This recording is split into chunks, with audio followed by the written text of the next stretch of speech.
आप सभी को नमस्कार। ऑनलाइन पीएससी फिजिक्स में आप सभी का स्वागत है। पेपर चल रहा है फिजिक्स का और इसमें यूनिट नंबर फर्स्ट चल रही है और यूनिट नंबर फर्स्ट में चैप्टर चल रहा है सेकंड। और इसमें आप नेक्स्ट हेडिंग लगाओ। नेक्स्ट हेडिंग है क्वेश्चन लिखना। इसमें क्वेश्चन टाइप लिखना इसमें क्वेश्चन लिखना। विद्युत द्विध्रुव के कारण विद्युत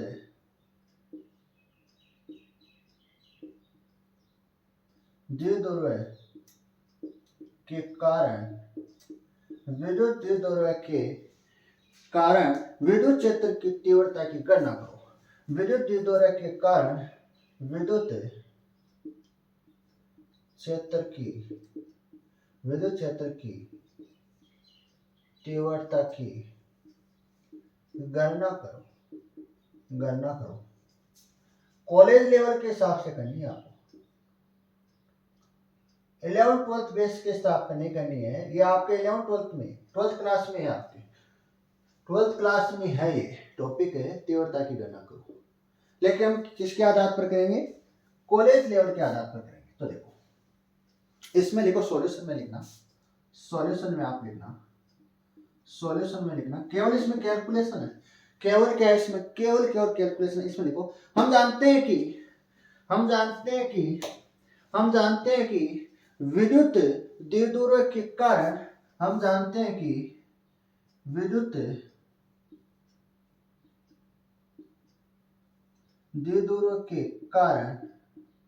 विद्युत द्विध्रुव के कारण हम जानते हैं कि विद्युत द्विध्रुव के कारण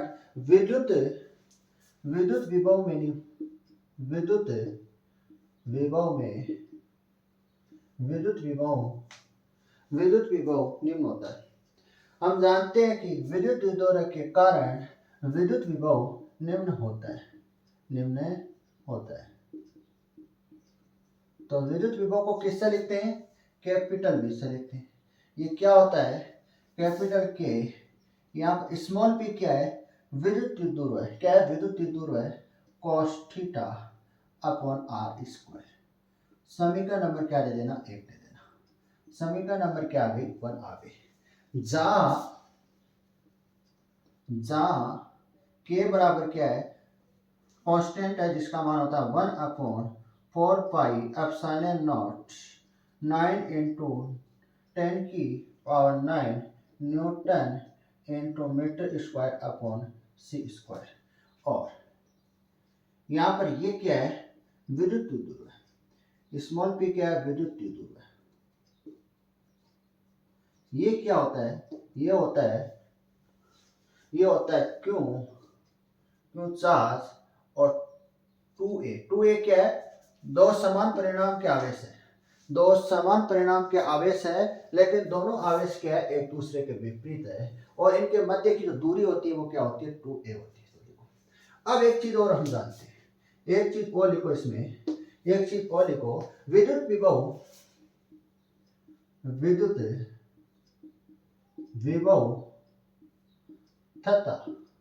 विद्युत विभव तथा विद्युत क्षेत्र की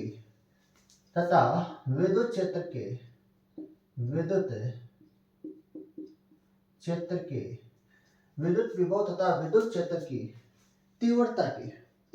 क्षेत्र की तीव्रता विद्युत विभव तथा विद्युत क्षेत्र की तीव्रता में निम्न संबंध होता है। विद्युत विभव तथा विद्युत क्षेत्र की तीव्रता में निम्न संबंध होता है।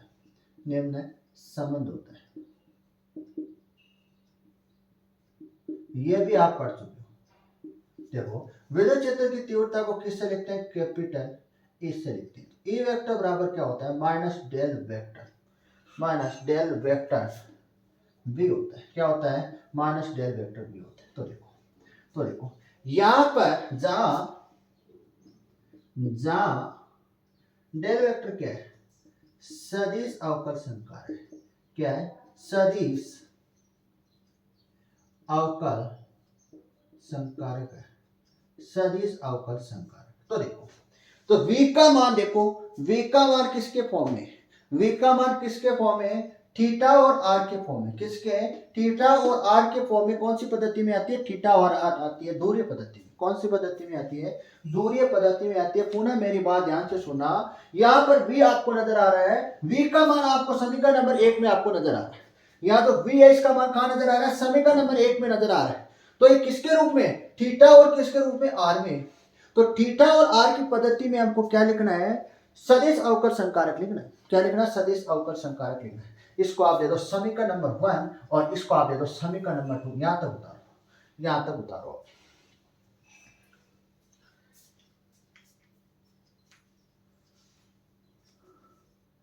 फिर लिखो सदिश अवकल संकारक को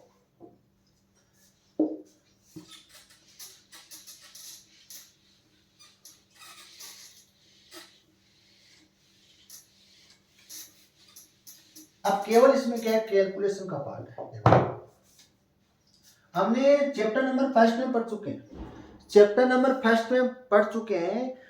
आर और थीटा कौन सी पद्धति होती है? दूरीय पद्धति होती है। तो देखो सदिश अवकल संकारक को, सदिश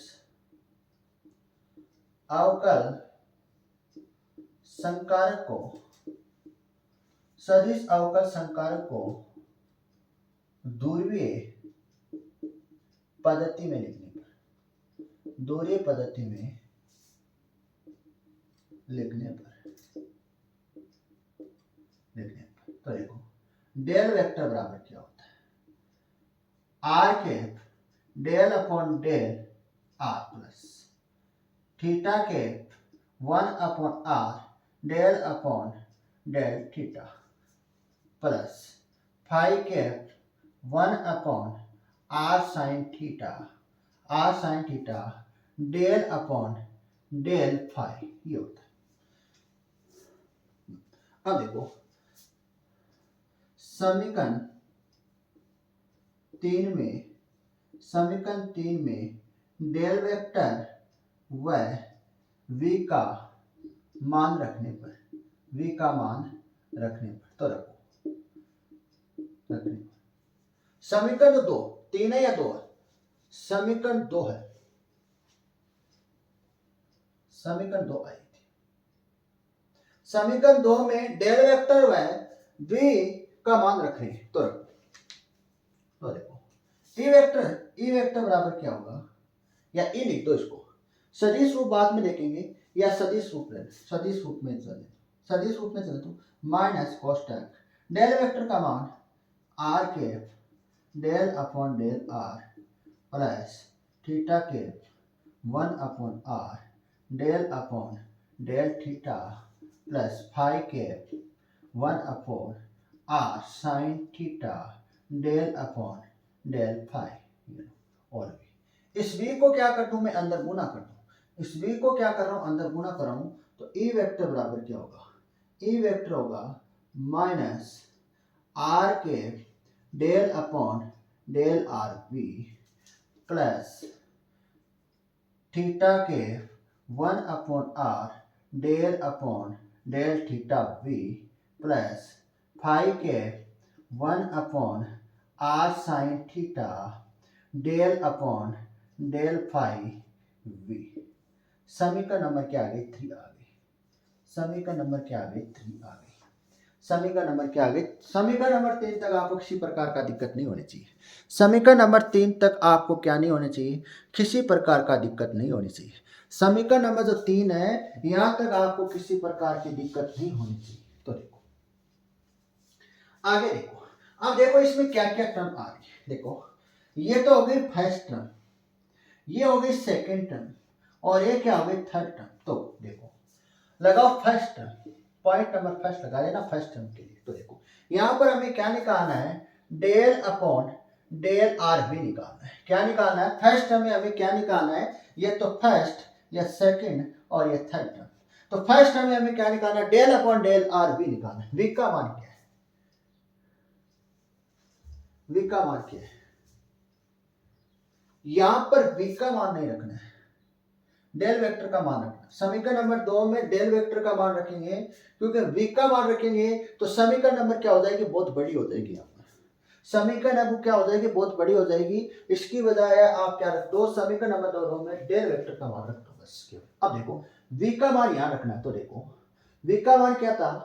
del upon del are. V का मान रखो, वी का मान रखो, वी का मान है k k k small P cos theta upon are square.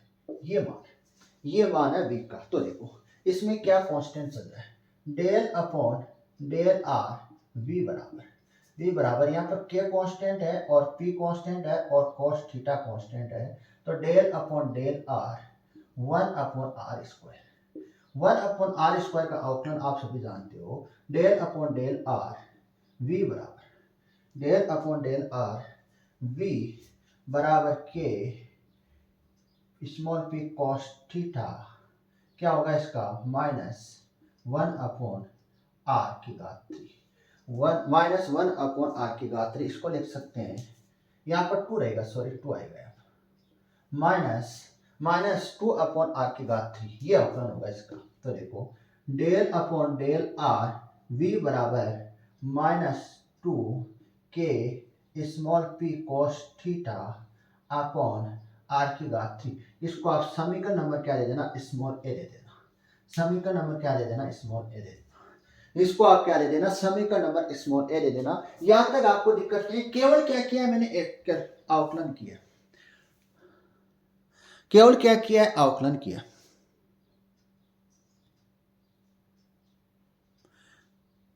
यहां पर केवल क्या किया है, आउटलाइन किया।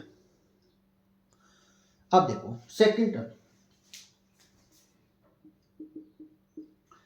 टर्म देखो, डेल अपॉन डेल थीटा भी निकालना है। क्या निकालना है, सेकंड टर्म में क्या है, डेल अपॉन डेल थीटा भी है, इसको निकालो। तो del upon del theta V का मान है K small P cos theta upon are square. तो देखो क्या कांस्टेंट है, क्या कांस्टेंट है, यहाँ पर देखो कांस्टेंट क्या नजर आ रहा है सर, हमें जो कांस्टेंट नजर आ रहा है वो कांस्टेंट नजर आ रहा है, देखो del upon del theta V बराबर कांस्टेंट नजर आ रहा है, इसके small P upon are square constant नजर आ रहा है, डेल अपॉन डेल थीटा और 1 अपॉन कॉस थीटा। तो लिखो del upon del theta V बराबर minus K small P R square sine theta. समीकरण नंबर क्या आ गई, बी आ गई। समीकरण नंबर क्या आ गई, बी आ गई। ये हो गई सेकंड टर्म, ये आपकी सेकंड टर्म निकल गया। सेकंड टर्म आ गई। अब लगाओ थर्ड टर्म, तीसरी टर्म देखो, del upon del phi V बराबर, तो डेल अपॉन डेल फाई कोष्टक में लिख लेना, कोष्टक में लिख लेना, कोष्टक में लिख लेना, कोष्टक में लिख लेना। v का मान क्या है, v का मान है K small p cos theta upon are square.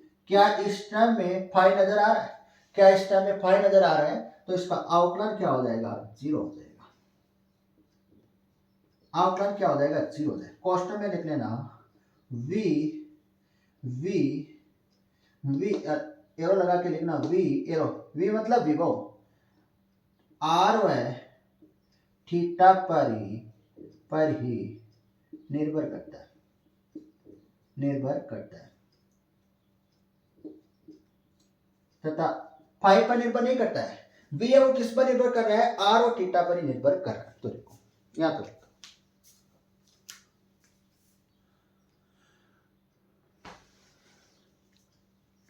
अब देखो इसको आप क्या दे दो, समीकरण नंबर क्या दे देना, सी दे देना। इसको आप क्या दे देना, समीकरण नंबर क्या दे देना, सी दे देना। ये समीकरण नंबर क्या आ गई, सी आ गई। समीकरण ए, समीकरण बी और समीकरण सी का मान मैं कहां रख दूं, समीकरण नंबर 3 में रख दूं। समीकरण नंबर 3 में मान रखने पर देखो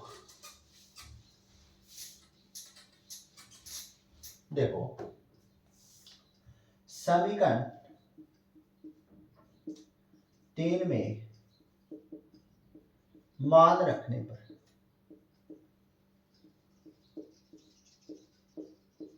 रखो ई वेक्टर बराबर माइनस बड़ा कोष्टक माइनस 2k, सॉरी पहले आर के पर, पहले समीकरण नंबर 3 को ध्यान से देखना। समीकरण नंबर 3 में आपको क्या नजर आ रहा है, आर केप नजर आ रहा है। तो R cap dot minus 2k p cos theta upon are की घात 3, फिर प्लस थीटा केप कोष्टक minus K small P cos theta. यहाँ पर क्या है 1/r। समीकरण नंबर 3 को ध्यान से देखना, यहाँ पर क्या है 1/r और यहाँ पर क्या है r स्क्वायर। फिर ये टर्म क्या हो जाएगी, कंप्लीट जीरो हो जाएगी। देखो phi cap 1/r sine theta और ये क्या मिल रहा है आपको, जीरो मिल रहा है। यहाँ तक बोलो, यहाँ तक आपको किसी प्रकार की दिक्कत नहीं होनी चाहिए। यहाँ तक आपको क्या नहीं होनी चाहिए, किसी प्रकार की दिक्कत नहीं होनी चाहिए। तो देखो ई वेक्टर बराबर क्या आ जाएगा, ई वेक्टर बराबर आएगा माइनस बड़ा कोष्टक, देखो माइनस को क्या कर दूं, अंदर गुणा कर दूं, माइनस को मैं क्या कर दूं, अंदर गुणा कर दूं। तो R cap 2 cap P small P cos theta upon are की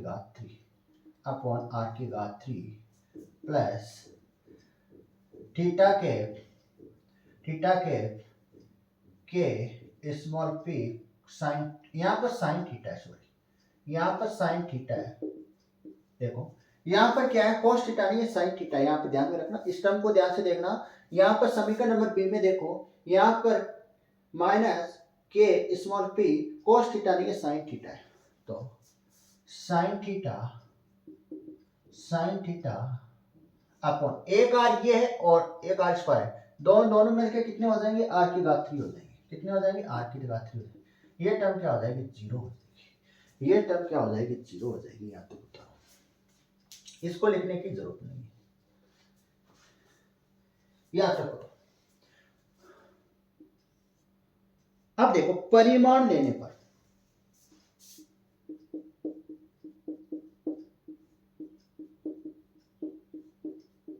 आर केप और थीटा केप क्या इकाई सदिश है। इकाई सदिश का परिमाण कितना होता है, 1 होता है। कितना होता है, 1 होता है। तो देखो ई वेक्टर अंडर रूट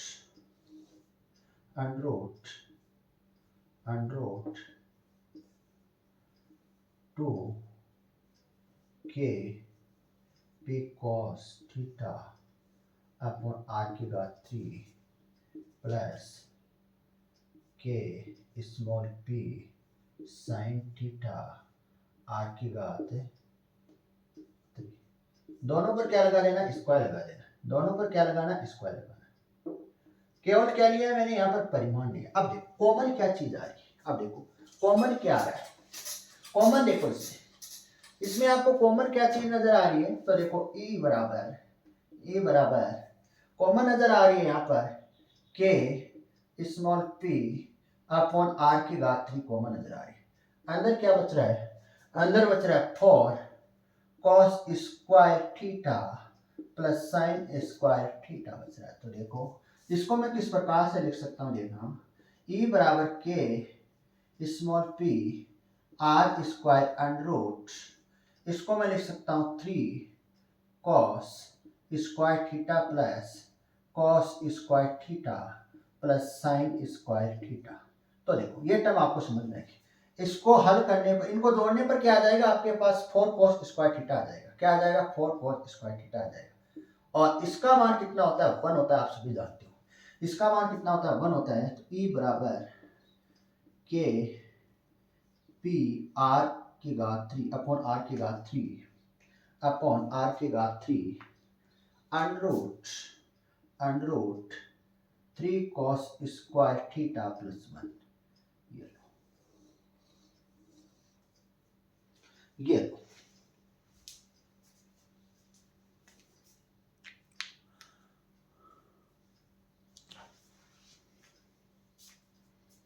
अब देखो इसकी क्या देखते हैं, स्थिति देखते हैं। पहले कौन से देखते हैं, अक्षीय देखते हैं, और फिर कौन से देखते हैं, निरक्षीय। अक्षीय कितने एंगल पर होती है सर, अक्षीय जो होती है वो थीटा बराबर क्या होती है, 0 होती है। तो देखो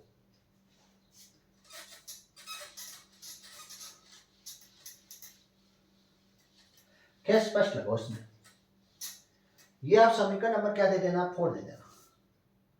इसको आप समीकरण नंबर क्या दे देना, 4 दे देना। समीकरण नंबर क्या आ गई, 4 आ गई। इसके बाद देखो आप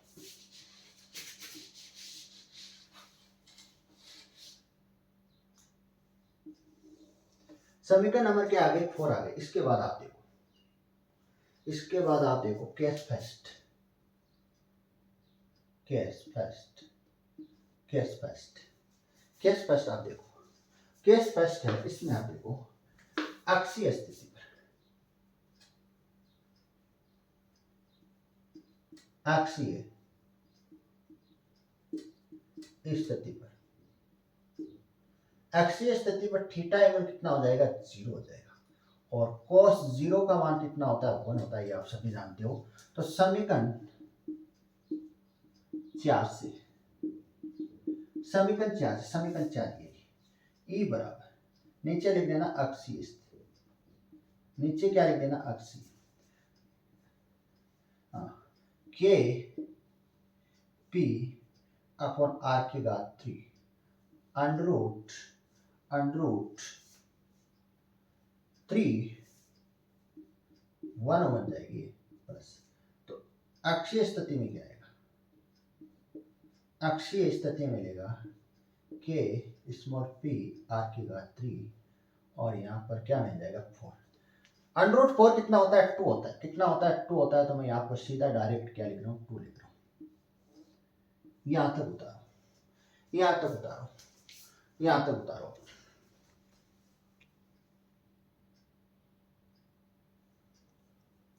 यहाँ तक उतारो, कोई दिक्कत नहीं होनी चाहिए यहाँ तक। केवल क्या, बहुत ही आसान कैलकुलेशन है। अब देखो सदिश रूप में, सदिश रूप में लिखने पर, सदिश रूप में लिखने पर, सदिश रूप में लिखने पर, सदिश रूप में लिखो आप। किस रूप में लिखो, सदिश रूप में। तो ई वेक्टर अक्षीय और के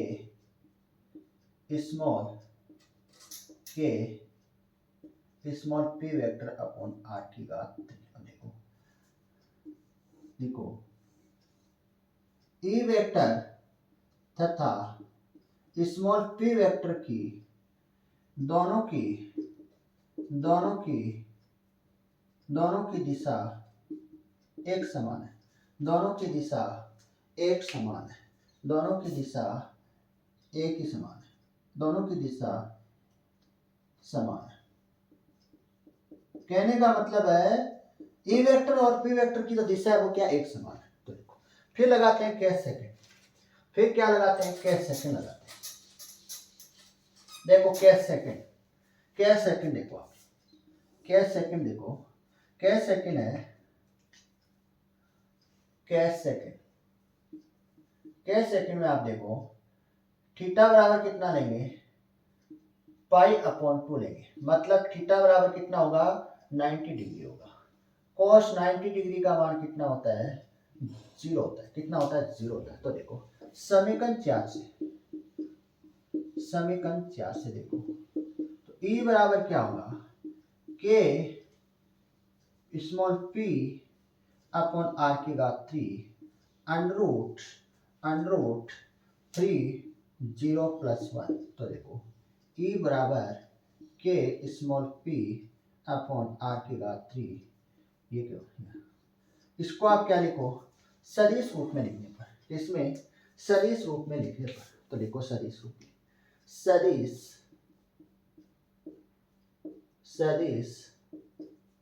रूप में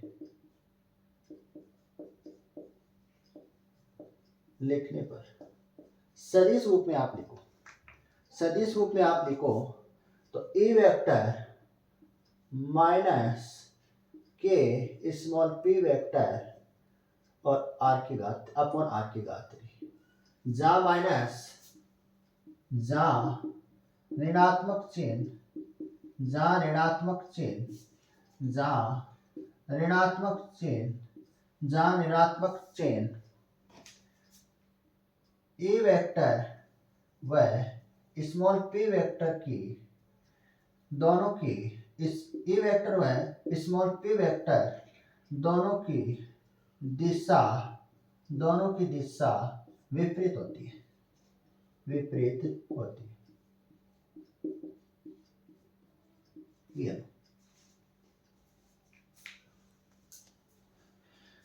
ये आपका टॉपिक क्या हुआ, कंप्लीट हुआ। वेरी वेरी इंपॉर्टेंट लगा लेना इसको। इस प्रकार से आपको क्या करना है, एग्जाम में करके आना है। 12th बेस के आधार पर नहीं करना है, 12th बेस के आधार पर नहीं करना है, बीएससी के बेस के आधार पर आपको करना है, बीएससी के स्टैंडर्ड लेवल पर आपको करना है।